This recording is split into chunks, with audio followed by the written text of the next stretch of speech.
Fans, I want to talk about the United States Championship for a minute here. In the WWE right now, you see that the Intercontinental Championship has really been restored with Gunther.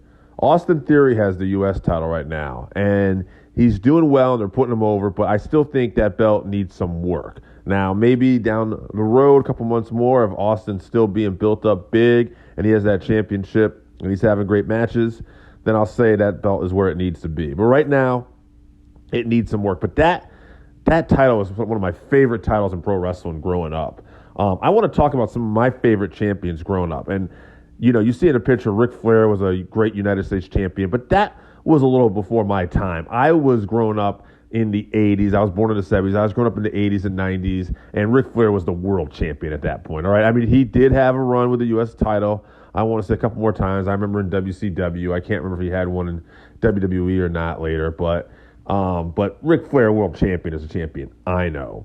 But the United States title, man, there's been a lot of good ones, even in the last few years, like John Cena, I thought, in the 2000s, really with his open challenge, brought prestige back to that belt for a little while. So many good champions. But I'm going to talk about 80s, 90s, and some of the guys I like. A few honorable mentions to guys like Dustin Rhodes, who had a great run with the U.S. Championship in the 90s. In fact, I'll start off with Steve Austin. Stunning Steve Austin. Before he was Stone Cold, he was Stunning Steve Austin. And this guy, when I'm looking at my top 5, I'm going to say this guy is right there at number 5 because he was a great TV champion in WCW and he was a great United States champion in WCW because Austin was a worker and he could just have great matches with everybody. And one of his great opponents was Ricky Steamboat. Ricky Steamboat, great former world champion, great former Intercontinental champion, and man, this guy was a great United States champion. He's great. Ricky Steamboat was just a great wrestler. He was a great champion no matter what he did, but he had great matches in the 90s with that U.S. title with guys like freaking Austin and Vader and so many. Like Ricky Steamboat, one of the great wrestlers of our time, and he was a great United States champion. Now, that's my number 5 and number 4. Number 3, I'm going to actually have a tie. I know this is kind of cheating, but whatever. Magnum TA and Nikita Koloff, because to me, we're going back to the 80s. This is what I grew up on, and those two are just synonymous with each other. That feud, that best of 7, was just tremendous, and it was so friggin' real. Like when I was watching this as a kid, it was so real watching Magnum TA and Nikita Koloff go at it. Nikita Koloff was a scary, scary guy, and you just wanted Magnum to win. He was the good old boy from the U.S., and, what a great feud. Those two are definitely in my number 3 spot together. Number 2, Lex Luger.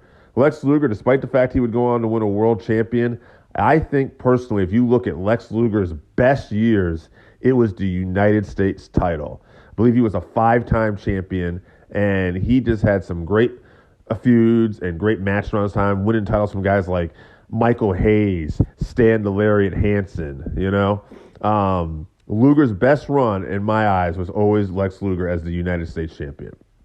And number 1, I think one of the most dominant U.S. champions of all time, Ravishing Rick Rude. Very often when guys came from WWE to WCW, it was almost like, they didn't always obviously Hall and Nash years later, but, a lot of times it was guys maybe a little past their prime, but Rude, wow. This guy came off a great run in WWE as their Intercontinental champion and main eventing everywhere with guys like the Ultimate Warrior. And he got to WCW and started main eventing with matches with Sting and became their U.S. champion. And he just never lost a step. He gained several steps. Rude was an awesome performer who had great matches with Ricky Steamboat and Sting and Dustin Rhodes. And he really, really made that United States title back then in the 90s. But yeah, I'm going to say that's my 5, maybe 6. I know I tied for number 3 U.S. champions. Fans, I want to hear from you. Who are your favorite WCW/NWA United States champions from the 80s and the 90s? Let me know in the comments, and don't forget to subscribe to the YouTube channel.